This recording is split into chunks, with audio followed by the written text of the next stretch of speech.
ACT Cram, English Language Conventions, Inappropriate Verb Tense, 11th grade skill level.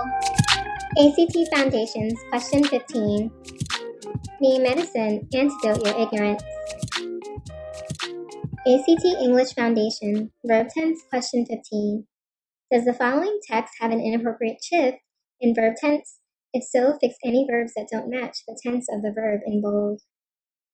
Ambitious and adventurous, Tammy abandoned the monotony of suburban American life shortly after her 18th birthday, opting for the vitality of New York City. To this day, the city thrills her.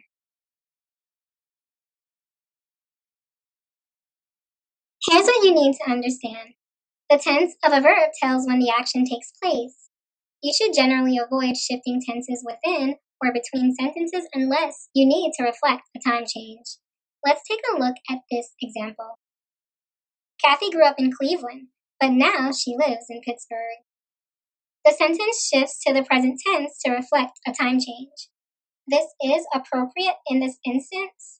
We shift from Kathy's younger years, as indicated by the verb phrase grew up, and then to her present adult self with the verb lives.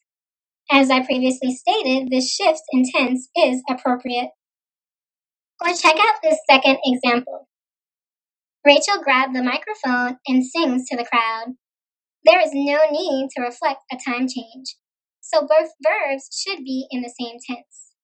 The first featured verb, grabbed, is written in the simple, singular, past verb tense, so we know the singing also took place in the past.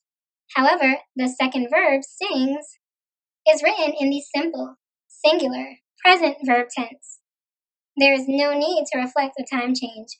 Both verbs should be in the same tense in this instance.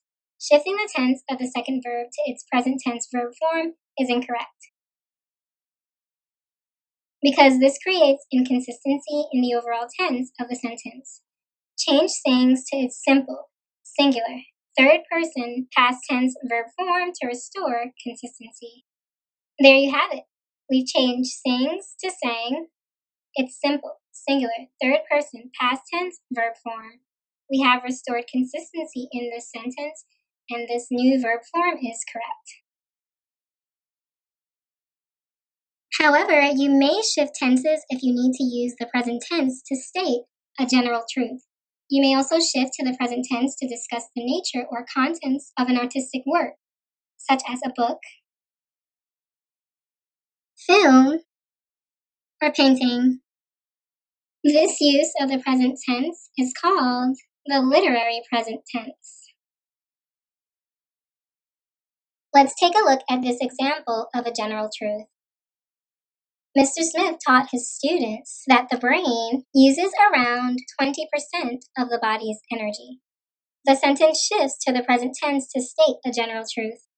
This shift is appropriate in this instance. We shift from a lesson Mr. Smith gave in the past to a description of a biology fact that he shared during this lesson that is also a general truth. Hence, our use of a shift to the present tense is warranted. Let's take a look at this example of the literary present tense. Shakespeare wrote Romeo and Juliet in the late 1500s, but the play explores themes that are still relevant today. The sentence shifts to the present tense to discuss the nature and contents of the artistic work, Romeo and Juliet.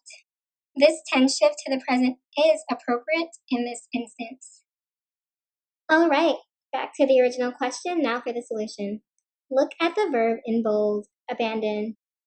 It is in the past tense. However, notice that the verb thrills is written as a simple, singular, third person, present tense verb form. With the verb thrills, the sentence shifts to the present tense to discuss the general truth that the vitality of New York City still excites Tammy now. This shift to the present tense is appropriate in this instance. What precedes thrills, the city, is the subject of the verb.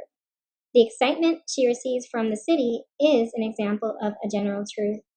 No edit is required. This verb form is correct.